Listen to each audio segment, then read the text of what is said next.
Hello, hello. Boo! Oh, scary. I was gonna try and do it before you spoke, but you were too fast. I was so sorry for being overly prepared. It's okay. Really screwed up your mojo there. I saw you look defeated. Well, I had my hands up and everything. I was concerned about why your hands were up. Boo. Hi, everybody. What up? I hope you're doing well. Jamie, how are you? I'm good. That's good. I'm not caffeinated, but I'm high on life. I don't know. Oh, that's... I'm excited for the episode, I guess. That's good. Yeah. That's the important part. How are you? I'm good. You know? I am slightly Once more with feeling.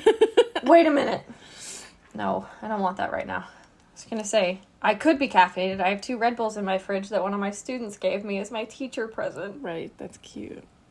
Which was the funniest thing that's ever happened to me.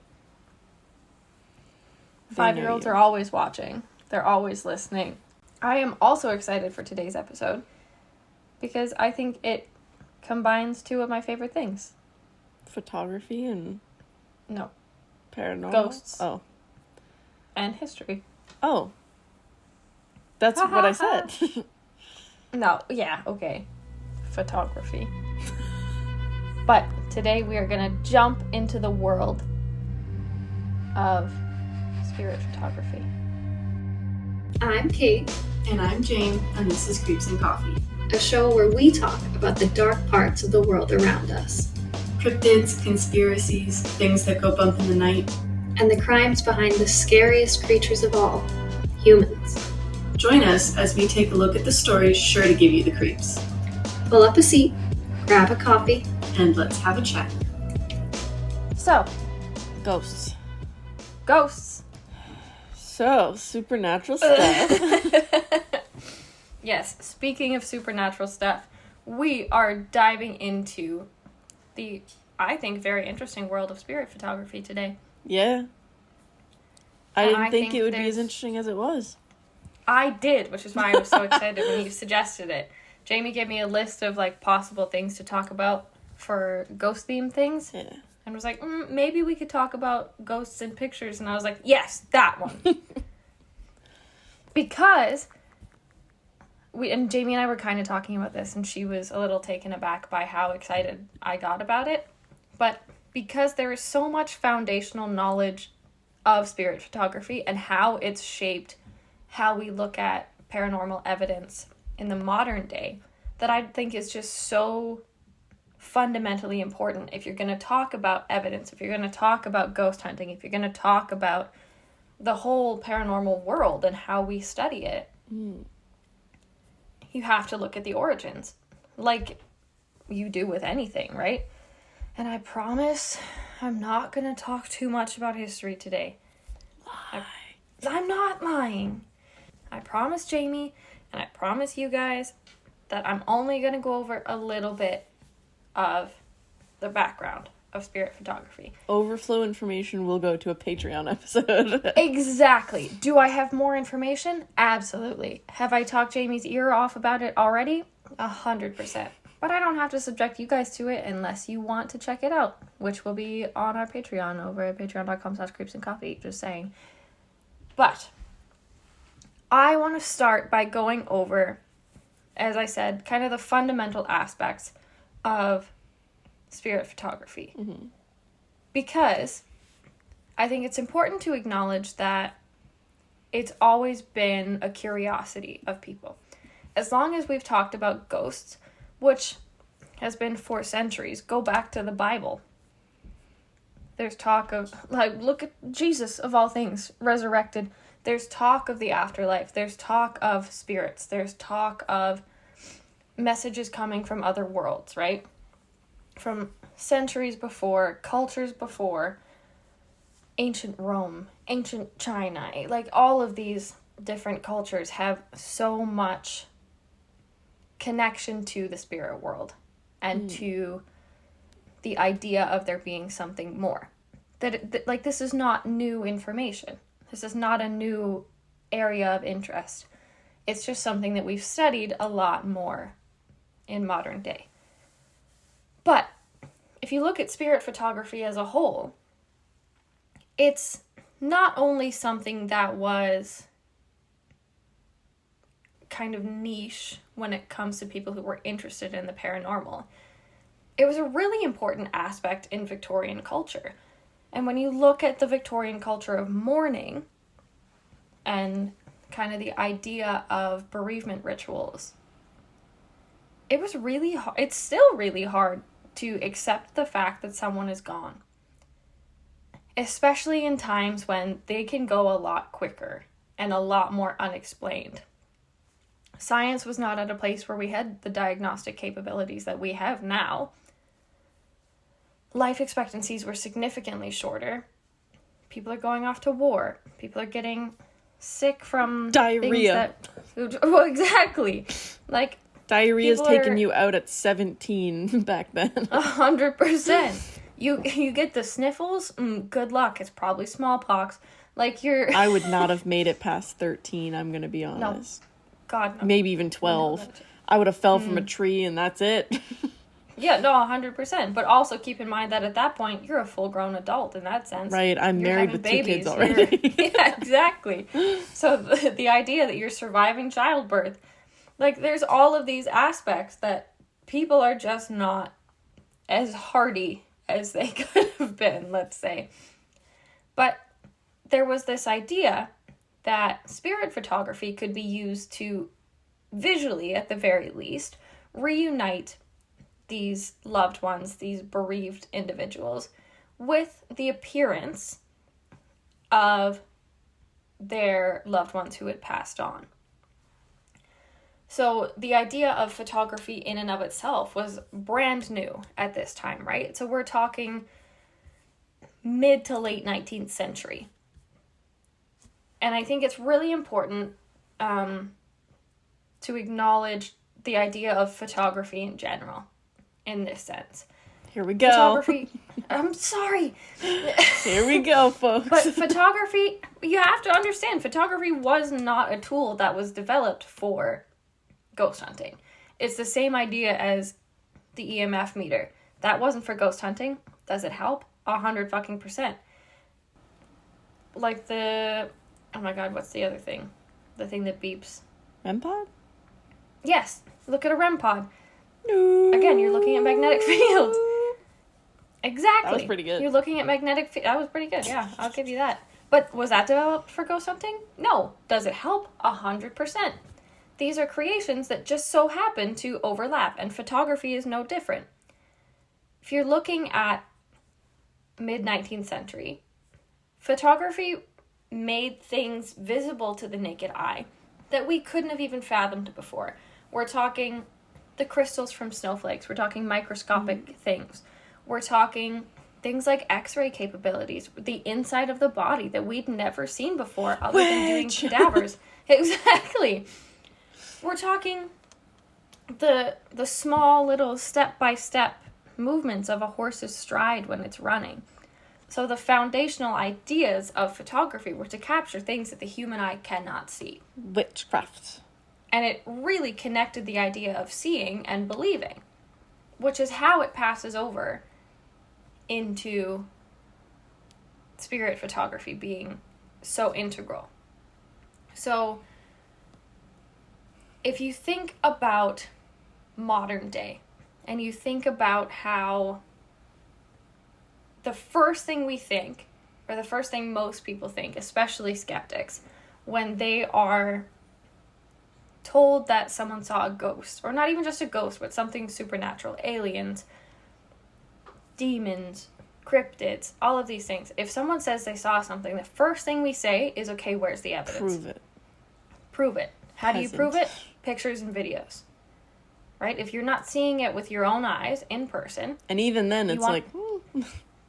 But that's the thing. So the first thing you want is photographic evidence. In modern day, now that we have AI, now that we have Photoshop, now that we have all of these things that are accessible at our fingertips, photographic and video evidence are not necessarily enough. Because our first thought after that, especially skeptics, is, okay, well, you have that, but you could have doctored it. You could have photoshopped it. It's still fake. Photographic evidence is not enough. But go back to 1861. There is no Photoshop. There is no AI that's available. That being said, is it still possible to doctor images? Yup. Yes.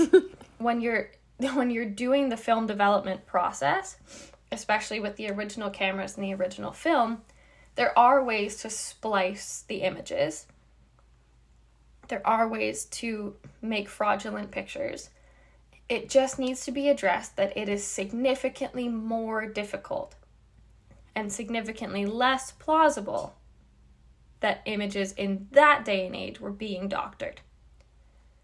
So, not saying it's impossible by any means, but it's important to recognize that it's not the same doubt in those photographs as it would be today.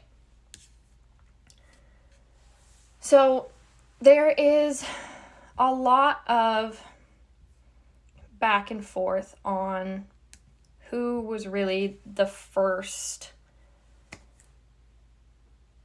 I guess, like the father of the idea of spirit photography. It was me. It was Jamie, yeah. But there's charges of fraud laid against people like William Mumler, who was credited at that time for being the originator of spirit photography.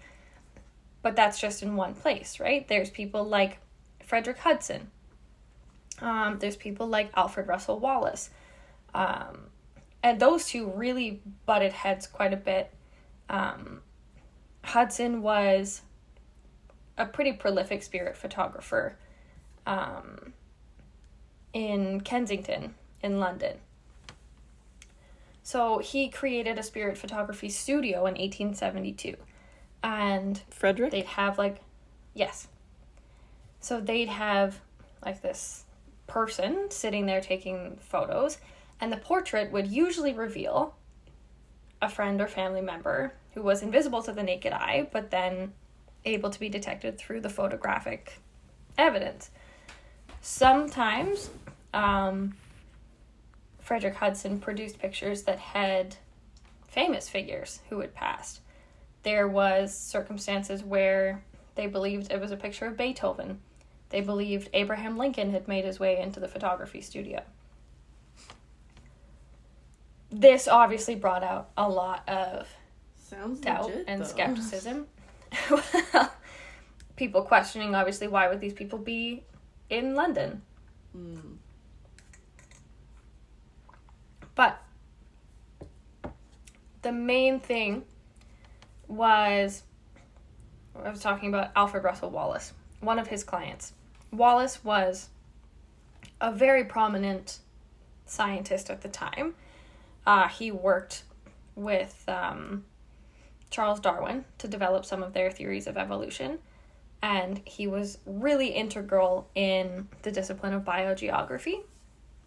So this is important to note because he was a very scientific guy, right? He was all science all the time. In 1874, Alfred Russel Wallace went to Frederick Hudson's studios and got a spirit picture done.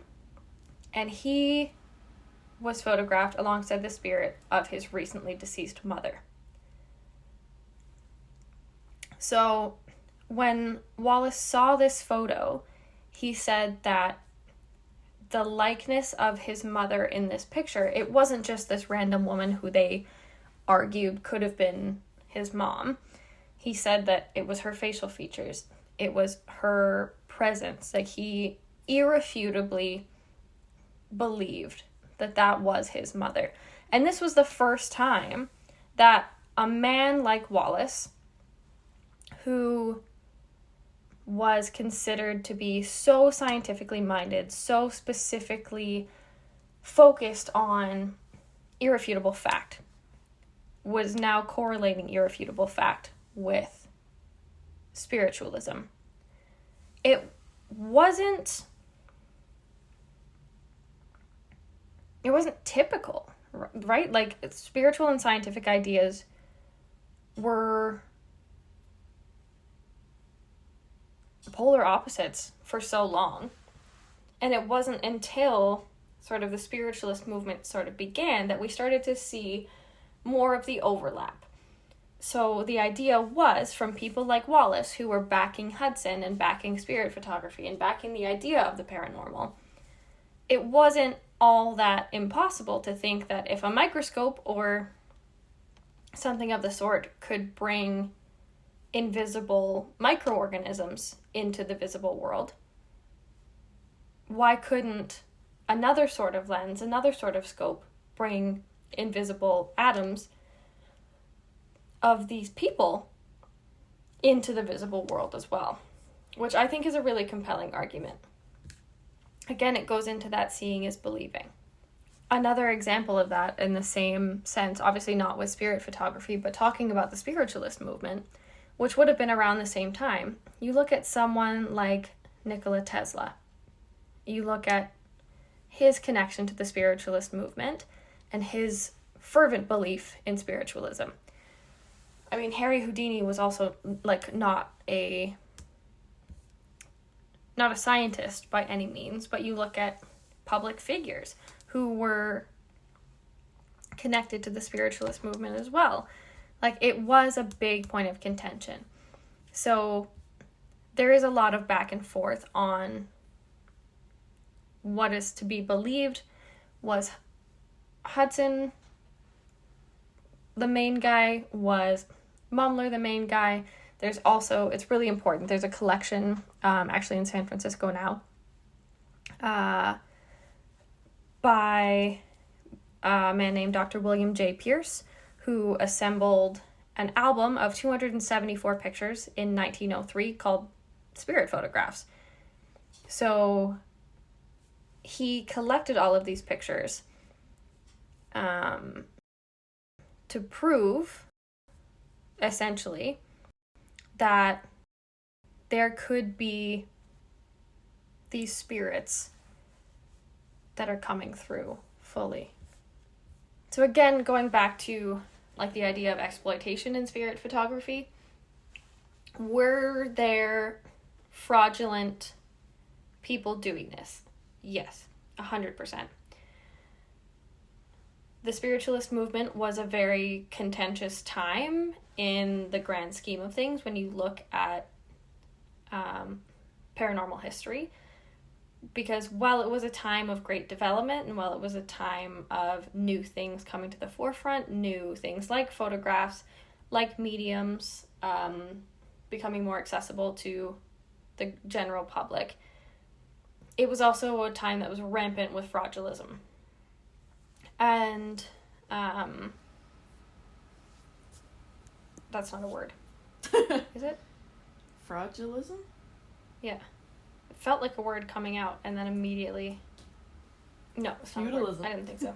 Yep, that's probably... It was a time that was rampant with fraudulent ideas and people who were quick to gain a buck off of people who were in mourning. And the idea of fraud surrounding bereavement is also a big part of this Victorian era spiritualist movement, which is important to consider as we go into modern day looks at spirit photography. We kind of have to think, has that really changed?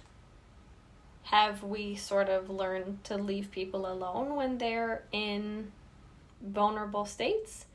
Or has it gotten worse? Have we been able to use things like Instagram algorithms, TikTok algorithms, things where we know people are grieving, we know people are in a vulnerable state, we can market things that are going to connect them to their loved ones. You know, and where does that leave the people who are genuine in their talents and genuine in their connections? But I think it's important to look at all of this to also understand that people from the beginning of time have wanted to be able to see a physical connection with their loved ones. So this idea of ghost photography is not new, and it's been a significant aspect of our culture for so long. So when we look at seeing and believing in modern day, we are quick to jump to, this is a fraud, this is a scam, this is a brand new idea. People couldn't, I hear a lot, or I see in comments a lot, like, oh, well, you don't see pictures from, like, Victorian ghosts. You don't see this. Yeah, you do, actually. And it was a major point at that time that you did. So I think it's important to keep that in mind. I will jump off the soapbox now. Thank you very much. Really? That's it? That's the only This has history. been... I told you. I am genuinely shocked. And impressed. Thank you. I can point out a few more things here. So, stop me if I've said something you've already said. There is apparently a small difference between ghost photography and spirit photography. I thought I might go over that a little bit. Again, let us know if you want a Patreon exclusive 4-hour episode on this, because we can actually delve into it. This is just a little taste tester, I don't know. So according to Joe Nickel, a paranormal investigator, spirit photography and ghost photography are different. So spirit photography began in studios and included like ghosts being photographed, like in seance rooms and pretty much everything that Kate was just saying. But ghost photography is taken at any place that's considered haunted. So if you look at it in that sense, like, spirit photography was always a more formal thing. Yeah. It was almost more organized. Whereas ghost photography, you're taking it at random to try and get... It's more evidence-based, right? It's less of like, okay, we're going to summon this person, we're going to have this exposed experience. And it's more, let's try to get the orbs, let's try to get the movement, let's try to get whatever we can to capture ghostly evidence. Have you had any ghostly pictures taken, or taken any pictures? I personally don't think I have. And if I did, it's mostly like, oh, that was probably just dirt, probably just dust in the camera. Yeah, I don't think that there's nothing that stands out. I've definitely heard, I spend a lot of my time at Heritage Park. Yeah. Which is my favorite place where I live. It's very haunted. Daniel bought me a Heritage Park pass yesterday, like an annual pass. Thank you. But there's lots of stories there from like the different houses of ghostly apparitions being captured. But personally, I've never had it happen. Yeah, me either. I also don't know of anybody with a credible source personally. So if you've got any real ghost images, send them to us. But there are a lot of hoaxes. I don't know how much you went into it, Kate, but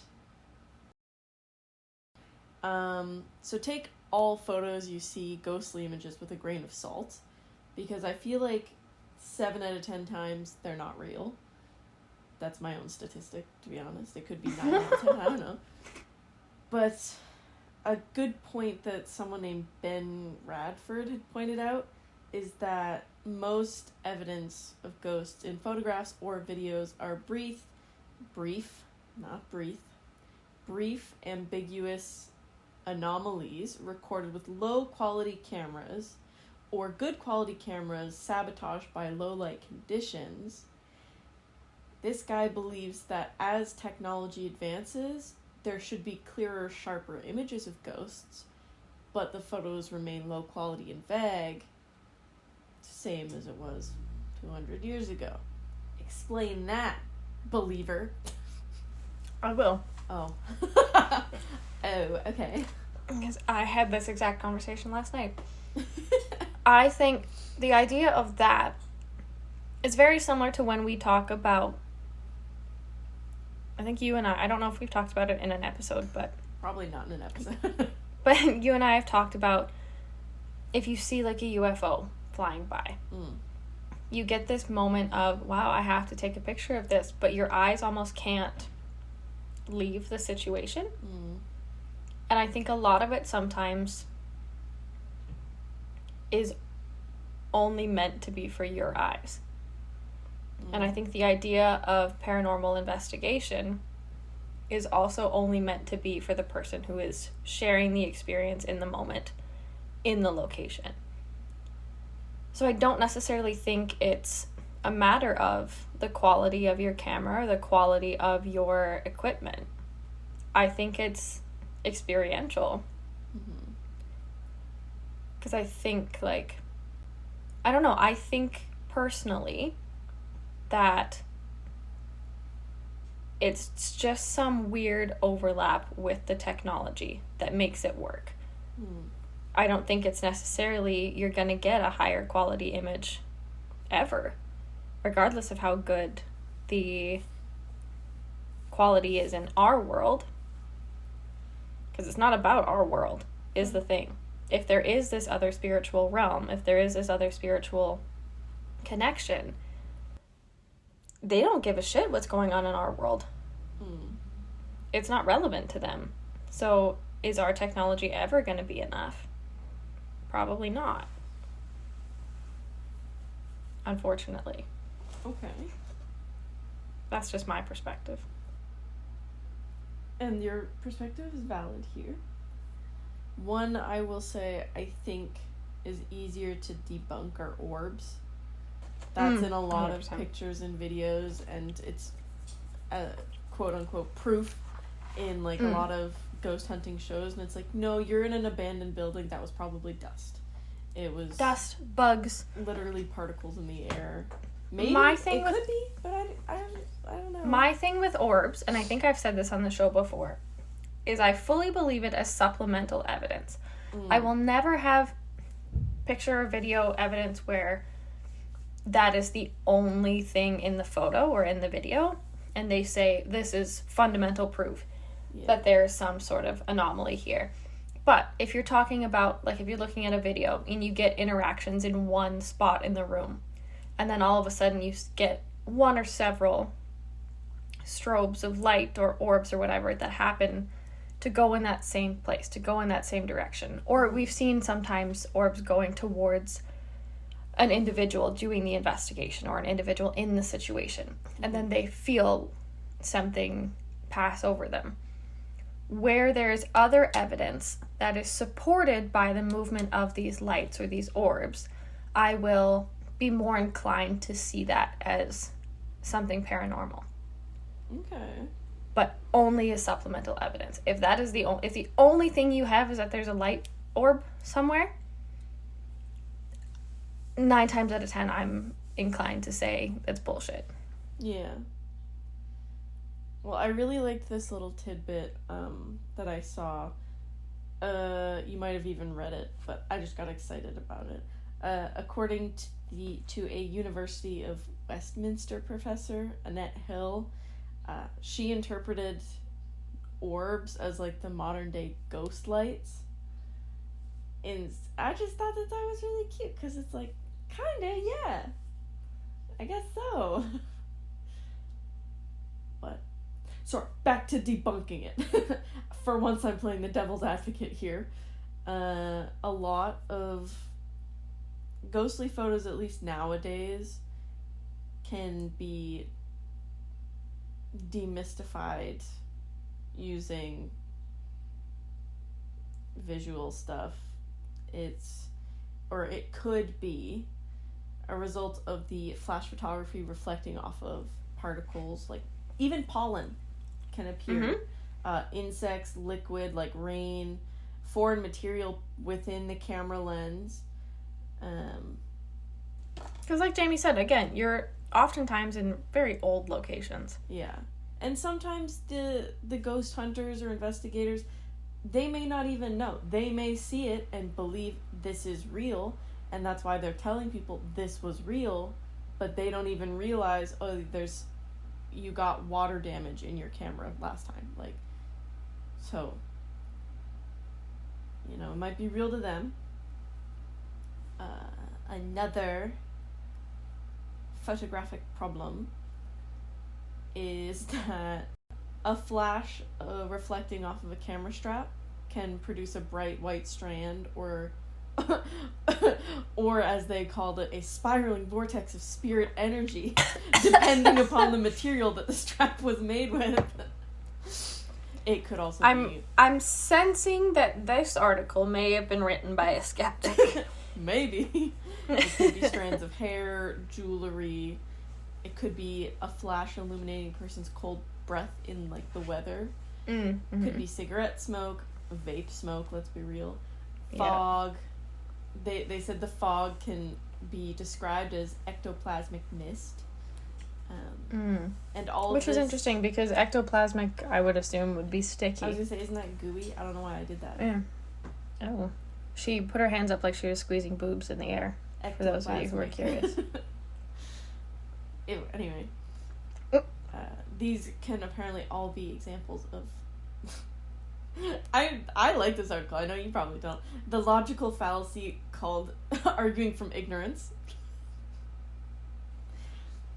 I do not like this article. Yeah, I need...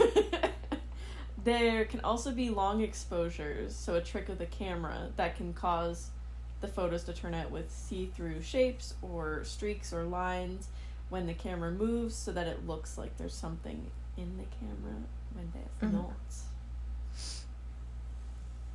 I swear I'm not a skeptic. Oh, I am a skeptic.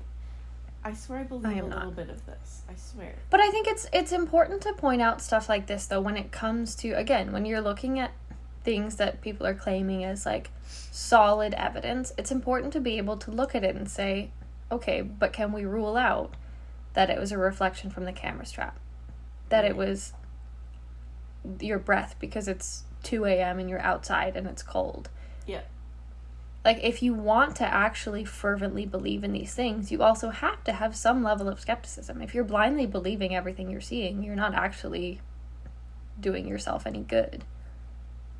There's a healthy level of skepticism that has to go into things like ghost photography, any evidence of anything. Yeah. On top of that, though, most ghost hunting apps and those, like, ghost camera apps where you download it on your phone and you hold it up and then it says, like, a ghost is here. Not usually. Like, entirely bullshit. I'm gonna break it to you softly. It's not probably real. But No, it's not fun. probably. It's fun. Oh, sometimes. Some of them are just weird. Or if you're drunk. Mm. Or high. Then it's probably very fun. I can confirm. I also do think it's interesting the role of spirit photography, ghost photography, and parapsychology. Mm-hmm. Which maybe we should also leave for the Patreon episode, because that could be a whole episode on its own, to be honest. Why do you think I had so much background knowledge on spirit photography? I had no idea.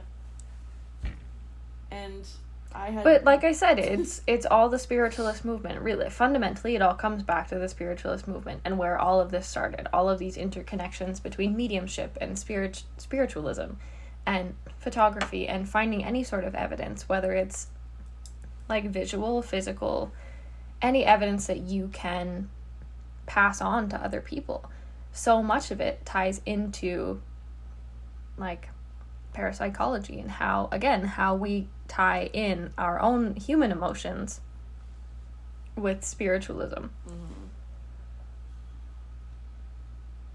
Do you have anything else you want to say before I start talking about, like, famous photos? No, I don't think so. So, obviously it's a podcast. You can't see some stuff, but I just want to describe a couple of pictures. We'll post them on Instagram, but over the years there are thousands of famous pictures, portraits, supposedly haunted, like, paintings throughout the world. Yeah, I think that's an important thing too. So when you No. Apparently I do have things to say.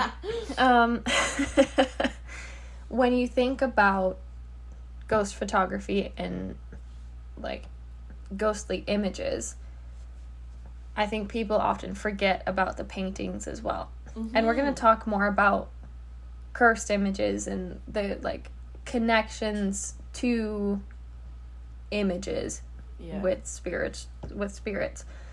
Because obviously, a picture of a ghost and a painting of a ghost are two very different things. One is capturing it on film. One is like, hey, this physical thing is haunted.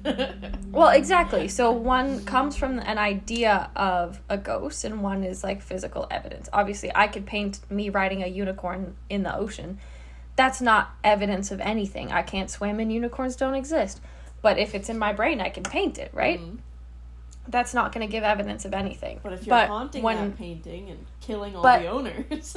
But if there is something significant about that painting that draws the spirit to it, there's something to be said about that as well. And it kind of ties in. Obviously, not the same. And I want to make it clear that we are not saying that a painting is the same thing as a photograph. Yes, we do know the difference. Yes.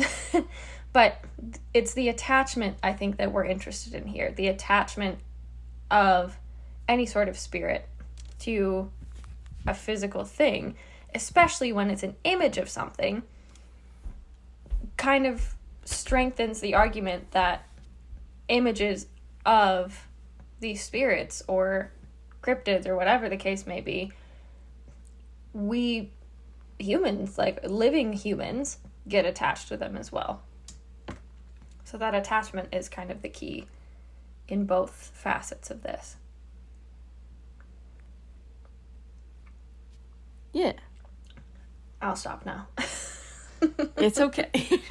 So, before we get into paintings, I wanted to go over, like, 2 of the photos. And I'm going to send them to you, Kate, because I want you to look at them. Great. So, the first one I have is... And again, these ones are probably fake, just by looking at them. But I'll leave that to your judgment as well. There's one of Catherine Howard from the 1800s. It is an image that shows apparently Catherine Howard, the fifth wife of King Henry VIII, who was executed for adultery in 1542. She is said to haunt the Horn Room at the Hampton Court Palace. Thoughts on this picture? I could quite honestly go on a whole other... I could do a whole Patreon episode on the hauntings just connected to fucking Henry VIII and all of the bullshit that he caused. Because that man was a psychopath. And the poor women that were married to him... That's why she looks so distressed in this photo. Oh, 100%. This... I don't look at this picture and see... I don't feel anything of like, whoa, it's evidence. Art at this point. Exactly. Exactly. I think it's very cool. I think it sparks further interest in the palace itself. Mm-hmm. Good for publicity. Exactly. But it was probably one of those double exposure spoofs. Exactly. Because again, she's not going to be running around with a veil and all of these things. Yeah. Like, it's just not realistic. Beautiful palace, though. I've looked into it far too much, probably. Yeah. For personal reasons. Beautiful courtyard. Great dining hall. Lots to offer, you know? So the next picture I'm going to show Caitlin is from the 1950s, and it's just called An Unexpected Guest. Again, probably fake, but this one makes me scared and uncomfortable. It is 2 boys sitting I have seen this, in their and mother's it lap. immediately gives me chills. Right, like, it's probably fake, but that needs to get out of here. It's 2 boys sitting in their mother's laps by, like, a dining table, and then next to them, it looks like there's someone hanging upside down with, like, a blackened face, and it looks quite creepy. I, like, actually had to close that. Yeah, I saw that, and I was like, I know you're probably fake, but this is so scary. That was a picture that went around on Reddit and Tumblr. Yeah. for like a long time. And I remember being in high school and scrolling through and that popping up, and I was like, oh God, and I like didn't sleep. That's an image that just like, it doesn't seem spiritual, it seems curse. Haunted. You know what I mean? Like, spooky. There's things where I'm like, oh, spooky, cool, and then there's other things where I'm like, that's haunted. That's a demon. I can't handle that. Alright, so on to haunted paintings, which I would love to do a whole episode on these and like show you the pictures. Brittany Broski, where are you?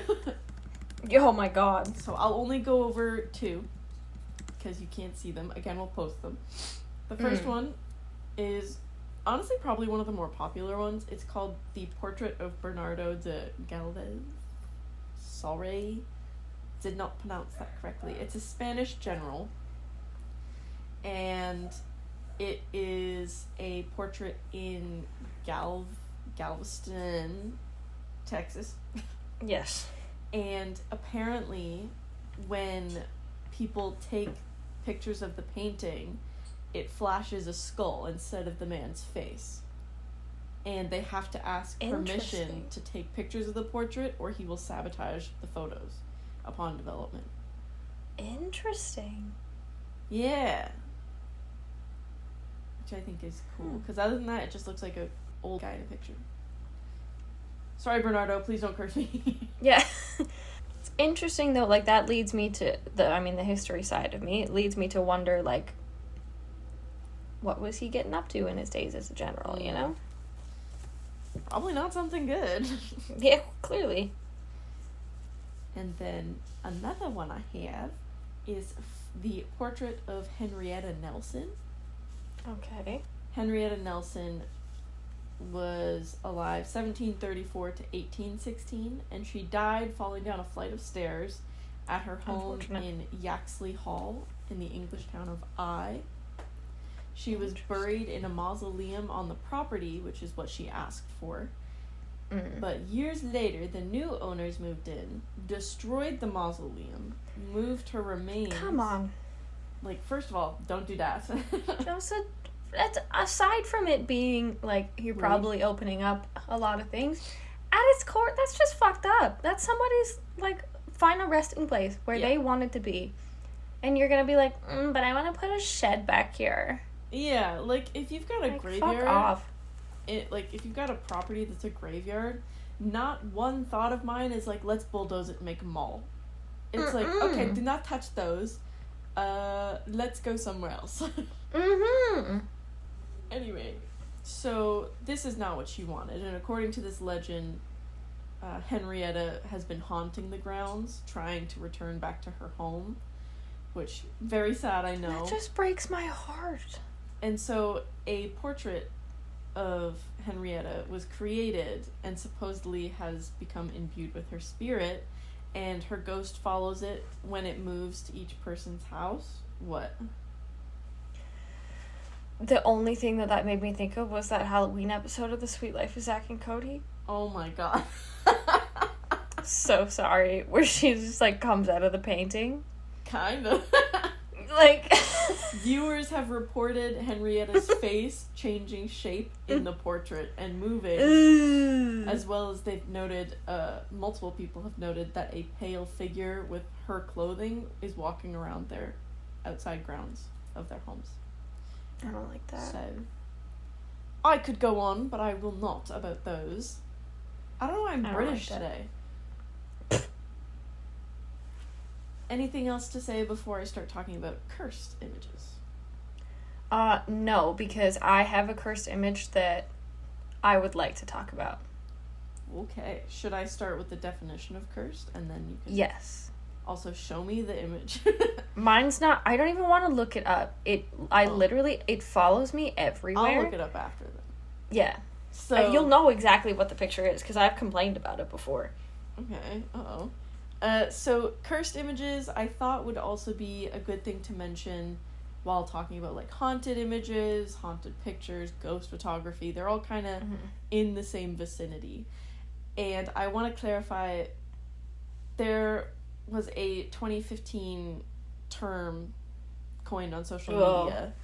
It got super popular by people saying, like, oh my god, that image is cursed. Ew. Like, which was just a saying for, like, that's scary, that's weird, it looks strange, but it's not actually cursed. This is mostly for the baby boomers who are listening and don't know the difference. But there's a difference between that and us saying, hey, this image is cursed, as in this image is haunted, this image is coming after you, this image was poisoned with black magic and is going to try and ruin your life. Mm-hmm. That is more what we are focused on. Yes. Also, upon doing that, I did do some Google searches. You can curse photos, like Oh, absolutely. witches and Wiccans, if they really want to. Not that they will. A lot of Wiccans are great people. But if they want to use Fantastic. black magic to curse your photo, you can. Same with voodoo. I tried to get my witch friend to curse my ex, but she wouldn't do it. Really? Not a true friend. Just kidding. Just kidding. Don't curse me.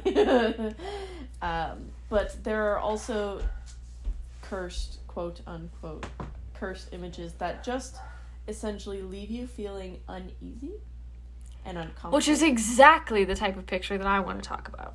Yes. Go ahead. Talk about it. And then tell me what This- to look up. This painting, it's a painting, Okay. is not, as far as I know, not, like, genuinely cursed. But also not cursed in the sense, like, the 2015 sense. Mm. It's exactly what Jamie was saying, where it just, I don't know if it's like this for other people, but for me, even the thought of it just gave me full body chills. I hate this painting. I hate it with fervor. There's a painting by Francisco Goya called Saturn Devouring His Son. Oh, I know what you're talking about. Ooh! Oh my god. Yeah. So, for those of you who have not seen it, I don't recommend looking it up, but if you do, It's quite graphic. it's quite graphic. It's a depiction of the Greek myth of Cronus, who was a titan, who was not married to, but had children with, or no, I don't even know where I'm going with this. There was a prophecy from Gaia, Yeah. who told him that one of his children would overthrow him and take over his power. And that's essentially how the Titans lost their power.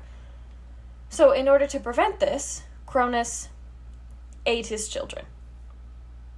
And not in like a, oh, I'm just gonna have a little dinner, like viciously devoured them. Limb. Ugh. And this painting depicts this, and it makes me itchy. I don't know what it is. There's something so disturbing about this, and I It's love the Greek and eyes. Roman mythology. It's the eyes. They never lie. Honestly, we it could do a just- whole episode on, like, scary paintings. It would have to be a visual episode, but there are so many scary portraits that I'm like, I'm uncomfortable. But this is one picture, one image that I constantly, it's not even like, oh, it makes me uncomfortable. Like, it genuinely disturbs me. Mm. And the story of Cronus and the story of the Titans and the story of Saturn, I find to be so interesting. Yeah, you. I were love learning that when you shit. were, like 10. But... I have no issue with that aspect of things. I have no issue with other visualizations of other Greek and Roman mythological stories. Mm-hmm. But there's something about Francisco Goya's depiction of this event that just, it like genuinely makes me uncomfortable to the point where I genuinely cannot look at the picture. And that's a But cursed I see it. picture. And Murphy's Law, I see it constantly. Far more than I would like to. And I remember one time I was doing some sort of art history course in university, and I had just bought my textbook, and I opened it to some random page, and first fucking picture on the page was Cronus. And I was like, oh god! Stop following me. I was like, I hate this. Anyway, that's my contribution to cursed paintings. Thank you. Yes.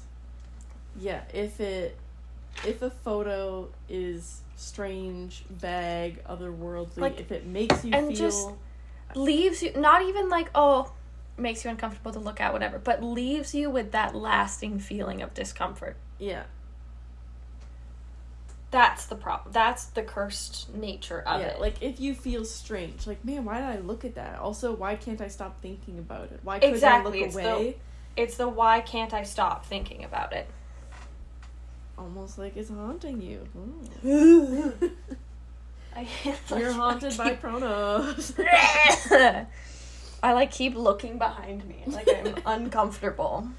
But yeah, cursed images, if they're strange, they should be like abnormal, vague. There shouldn't be any context to it, honestly. Like, that explains the feeling. It's just, this is scary. This is weird. I saw a list on Reddit, things that are not cursed images. Memes. Edited or filtered selfies. Correct. Face swaps. They can be scary, but that's just Snapchat. Exactly. Screenshots of text messages or comment feeds. Those are terrifying, but for different reasons. And it's not pictures of wacky food items like bananas with a ketchup on it. No. Is it messed up? Yeah. Should you eat that? No. Is it a cursed image? Not really. No, I've seen Jamie eat worse than that. Yeah, I recently told one of my new coworkers about my food stories, and I think he was horrified. He was like, yeah, try watching it live. listen, I That's regret it. That's a cursed image. Cursed images can often have low resolution, low lighting, and low camera quality as well, but they don't have to follow that rule. Anyway, I also wanted to talk about, as you people know, I'm a TikToker. I'm on TikTok. I'm a TikToker.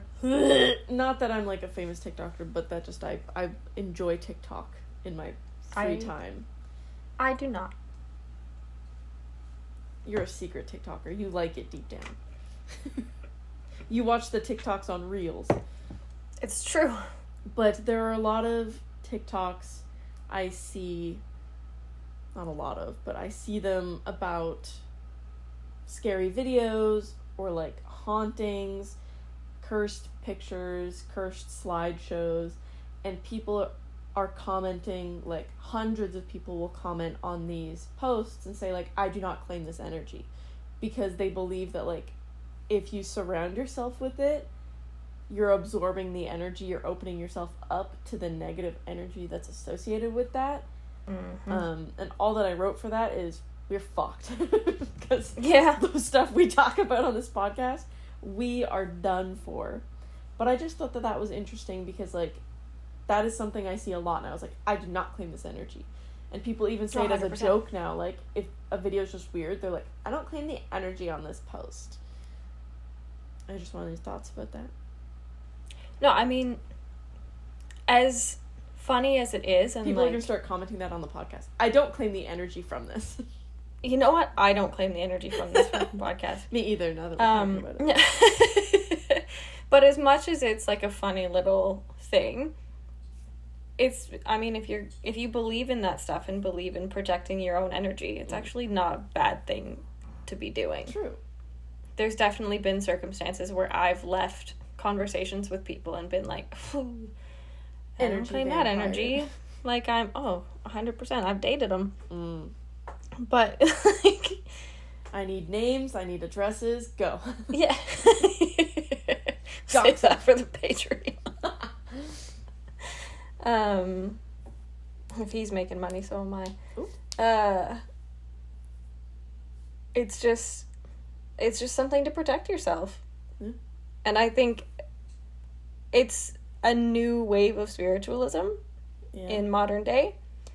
And I think that's just part of it. Making all of that spiritual cleansing knowledge more accessible. And people are going to make fun of it. People are going to call people kooky. Yeah, by all means, it does sound a little kooky when you aren't used to hearing about any of it, but it's not doing any harm. The last thing I will mention is one that our younger generations probably have never experienced, is the chainmail from the early 2000s of cursed pictures, where it was like a picture of like a scary clown, and it's like, if you don't send this to 15 of your friends, the clown will come and get you, or like their dead bodies, or their scary pictures, bloody pictures. Do you know how many times my grandparents fell for it all the time. I got so scared when I first got my email set up. Or on fucking like AOL Messenger, like I fell victim to it plenty of times. I was like, nope, gotta pass it on. I got them, but I never sent them because I was like, my mom's gonna yell at me if I send this. There was a couple times where I was like, I can't send this. Which was scarier to me, a ghost or my mom? pretty even, I'm not gonna lie. Yeah, so I would be like, Mom, somebody sent me this clown says it's gonna come into my bathroom at night if I don't send it. And she's like, that's not real. And I'm like, but it could be. But what if it is? And it wasn't. At least, personally speaking, never happened. I never had any clowns in my bathroom. Yeah. Well, you sent the 15 people. You're right. 9 times out of 10, I think I just sent it to you like 15 times. I was like, no, this counts. But, yeah, that one is pretty easy to debunk. That's why I left it for last. But, hey, maybe it's real. But, I mean, going back to, like, the TikTok things, like... I don't claim that energy. Well, like, how many times now do we see posts that are like, oh, send this to the person that, like, this makes you think of. True. Send this, or, like, share this, or the first 3 people you share this to, or you're gonna go on vacation together. That is a good point. I would see posts that are like, oh, like, claim this energy by listening to this video 3 times, and then your crush will ask you out. It's like, hey, I don't think so. I don't think that's how that works. Did I try it? Yeah. Did it work? Yeah.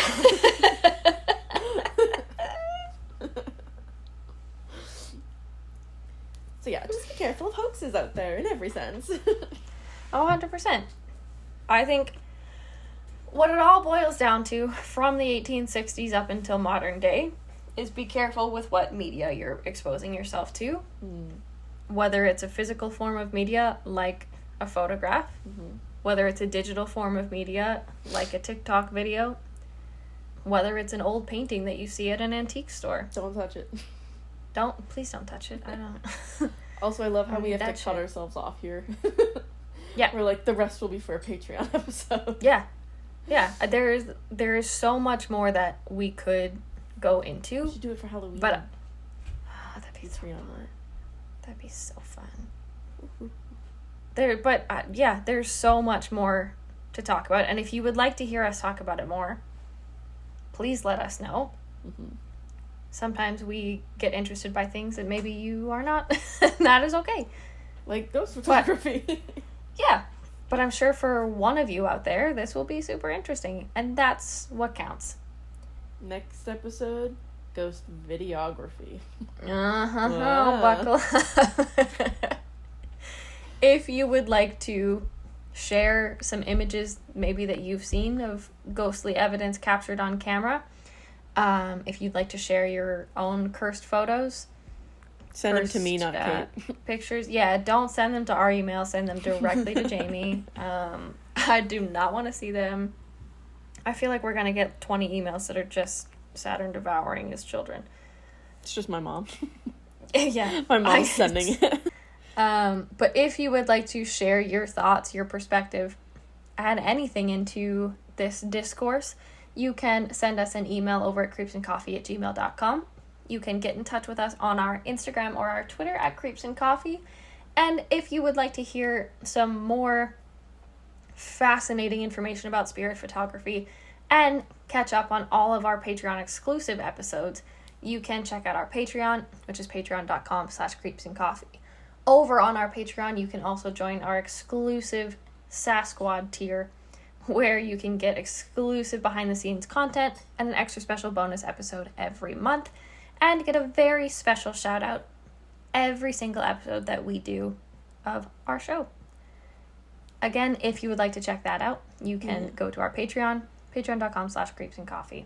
Shout out to you and I, because we are technically on the Patreon. That's true. Yeah, boom, look at us go. And shout out to my cat burger. Yeah.